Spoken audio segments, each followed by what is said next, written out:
So hello everyone, कैसे हो आप लोग। आई होप आप लोग बहुत अच्छे होंगे। तो जैसा कि आपको मालूम हमारा चल रहा है क्लास 12th के बायोलॉजी का चौथा चैप्टर, जिसका नाम है रिप्रोडक्टिव हेल्थ यानी कि जनन स्वास्थ्य। तो आज इस चैप्टर का हमारा दूसरा पार्ट होने वाला है। इससे पहले वाले सेशन में मैंने आपको बताया था कि जनन स्वास्थ्य संबंधित जो भी बोल सकते हैं योजनाएं लाई गई थी सरकार द्वारा, इसके अलावा जो प्रॉब्लम उत्पन्न हो रही थी इसके बारे में मैंने आपको पिछले सेशन में बताया था, जिसमें मैंने आपको बताया था कि जो सरकार द्वारा कार्य योजनाएं लाई गई थी उनमें सबसे पहली योजना लाई गई थी 1951 ईस्वी में, जिसको क्या बोला गया था, जिसको कहा गया था परिवार नियोजन यानी कि फैमिली प्लानिंग। इसमें बताया गया था लोगों को, तो इसमें लोगों को जनन स्वास्थ्य से संबंधित सूचनाएं दी गई थी, लोगों को जागरूक किया गया था। और इसके अलावा जो सबसे बड़ी समस्या है हमारे देश में वो है जनसंख्या विस्फोट। इसके प्रति भी लोगों को बहुत ज्यादा बोल सकते हैं सूचनाएं दी गई थी, लोगों को जागरूक किया गया था। इस योजना का मुख्य उद्देश्य यही था। इसके बाद इसी योजना को 1977 ईस्वी में चेंज कर करके क्या रख दिया गया था, परिवार कल्याण के नाम से इसे लाया गया था, जिसको हमने बोला था फैमिली वेलफेयर।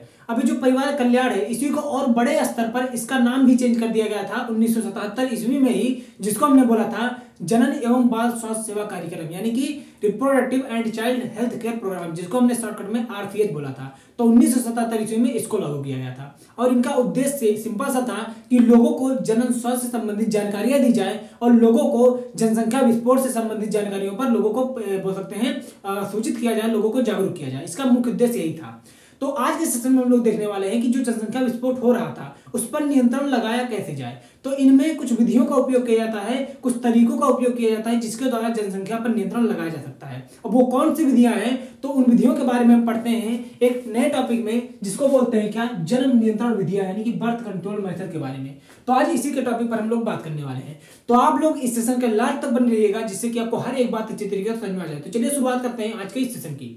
तो जैसा कि मैंने आपको बताया कि जो आज का हमारा टॉपिक है वो क्या है, वो है जन्म नियंत्रण विधियां यानी कि बर्थ कंट्रोल मेथड। अब इसमें इन विधियों का उपयोग क्यों किया जाता है, तो आपको मालूम होना चाहिए कि इन विधियों का उपयोग सिंपल तौर पर किया जाता है। किस लिए, तो इन विधियों का उपयोग द्वारा गर्भधारण नियंत्रण करना है, यानी कि इन विधियों का जो मुख्य उद्देश्य क्या है, गर्भधारण पर नियंत्रण करना है।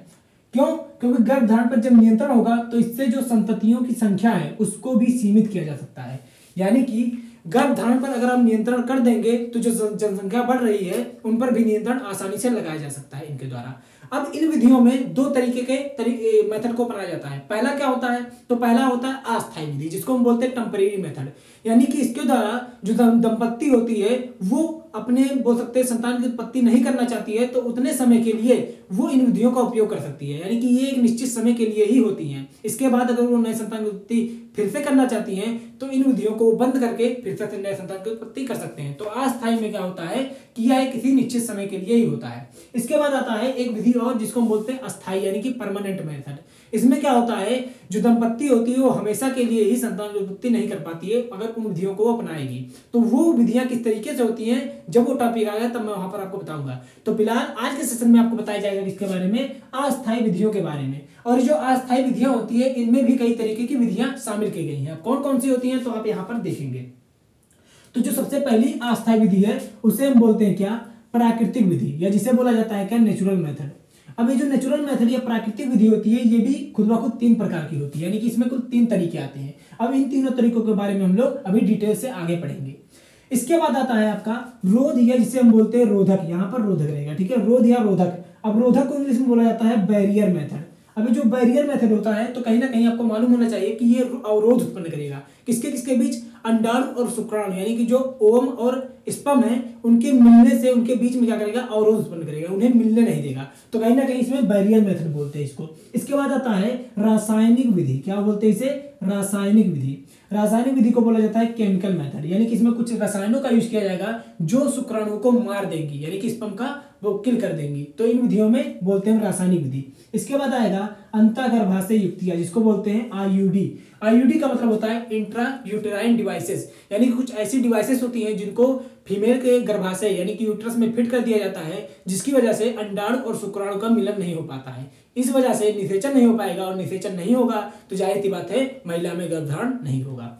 और इसके बाद आता है हार्मोनल गोलियां, या जिसे हम बोलते हैं हार्मोनल पिल्स। अब जो हार्मोनल गोलियां होती हैं इनमें हार्मोन्स प्रेजेंट होते हैं। कौन कौन से, तो प्रोजेस्टेरॉन और एस्ट्रोजन। तो ये ऐसे हार्मोन्स होते हैं जो फीमेल के अंदर गर्भधारण को रोकते हैं, ठीक है। अब ये कैसे रोकते हैं तो जब ये टॉपिक आएगा तब वहां पर मैं आपको डिटेल से बताऊंगा। इसके बाद सबसे आखिरी मेथड जो होता है अस्थायी में, उसे हम बोलते हैं अंतःरोपण, या जिसे इम्प्लांट या नॉर प्लांट के नाम से जानते हैं। तो ये मेथड किस तरीके से यूजफुल होते हैं, इनके बारे में हर एक टॉपिक में हम डिटेल से पढ़ेंगे। तो आज क्या पढ़ेंगे, तो आज हम देखने वाले हैं अस्थायी विधि में सबसे पहला तरीका जिसे हम बोलते हैं प्राकृतिक विधि या नेचुरल मेथड। अब ये जो नेचुरल मेथड है इसमें भी कुल 3 प्रकार की विधियां आती हैं। सबसे पहला क्या है, तो जो सबसे पहली विधि है प्राकृतिक विधि में वो है आवधिक संयम, जिसको हम बोलते हैं पीरियोडिक एब्सेंस।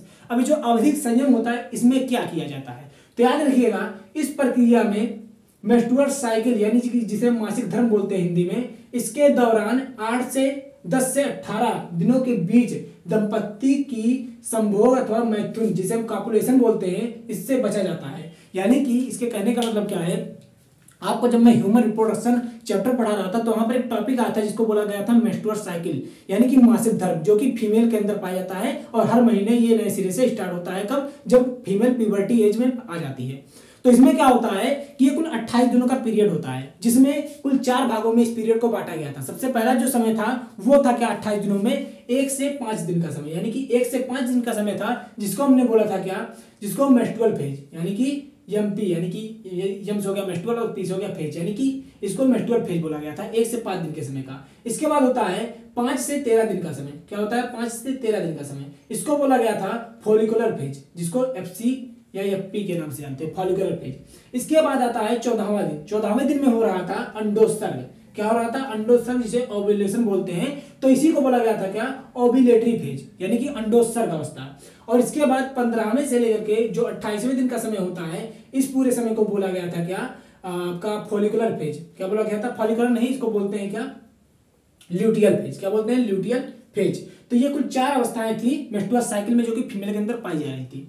अब यहाँ पर आपको दिख रहा होगा कि जो 14वां दिन है, यानी कि 28 दिनों के जो मध्य का दिन है, जिसे हम 14वां दिन बोलते हैं, उसमें अंडोत्सर्ग हो रहा है। तो याद रखिएगा 14वें दिन से 4 से 5 दिन पहले, मान लीजिए 10वां दिन, और 14वें दिन के 4 से 5 दिन बाद, यानी कि मान लीजिए 18 दिन, तो इन समय के बीच जो मेल होता है वो कॉपुलेशन का प्रोसेस नहीं करता, यानी कि जो मैथुन की प्रक्रिया है वो नहीं करता है। क्यों, क्योंकि अगर इस बीच में वह कॉपुलेशन करेगा तो उसका स्पर्म जो होगा वो जाकर के फीमेल के अंडाशय से जो ओवम निकला है, या बोल सकते हैं जो अंडाणु निकला है, उसको फर्टिलाइज कर देगा, जिसकी वजह से महिला क्या हो जाएगी, गर्भ धारण कर लेगी। तो इसीलिए इस समय के बीच, यानी कि 10 से लेकर के 18 दिनों के जो समय है उसके बीच जो दंपत्ति होती है वो संभोग या मैथुन की प्रक्रिया नहीं करती है, जिसकी वजह से वो गर्भ धारण से बच जाती है। तो ये सिंपल सा मीनिंग था किसका, आवधिक संयम का, जिसको हमने पीरियोडिक एब्सेंस बोला था।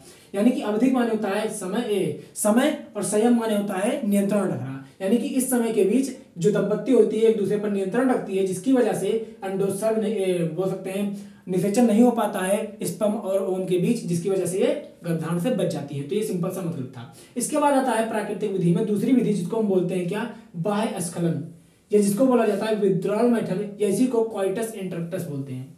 तो ये जो बाह्य स्खलन होता है इसमें क्या किया जाता है, तो इस प्रक्रिया में मेल यानी कि जो नर होता है वो कॉपुलेशन प्रक्रिया करता तो है, लेकिन जैसे ही उसका इंसेमिनेशन होने वाला होता है, यानी कि जैसे ही वह फीमेल के विजाइना या योनि में अपने वीर्य या सीमन को डालने वाला होता है, उसी समय वह अपने पेनिस को क्या कर लेता है, बाहर निकाल लेता है विजाइना से, जिसकी वजह से जो इंसेमिनेशन होता है, वीर्यसेचन होता है विजाइना में, वो हो नहीं पाता है। अब जाहिर सी बात है अगर वीर्यसेचन नहीं होगा तो उसमें उपस्थित जो स्पर्म होंगे वो कहाँ तक नहीं पहुंच पाएंगे, फीमेल के अंडाशय तक नहीं पहुंच पाएंगे, जिसकी वजह से निषेचन नहीं होगा, और निषेचन नहीं होगा जाहिर सी बात है युग्मनज नहीं बनेगा, युग्मनज से भ्रूण नहीं बनेगा, और भ्रूण का इम्प्लांटेशन नहीं हो पाएगा गर्भाशय में। तो इस वजह से जो बोल सकते हैं दंपत्ति होगी वो किससे बच जाएगी, गर्भधारण से बच जाएगी। अब आखिरी में जो आता है उसे हम बोलते हैं क्या, स्तनपान अनार्तो, जिसको बोला जाता है लैक्टियल एमिनोरिया। क्या बोला जाता है, लैक्टियल एमिनोरिया।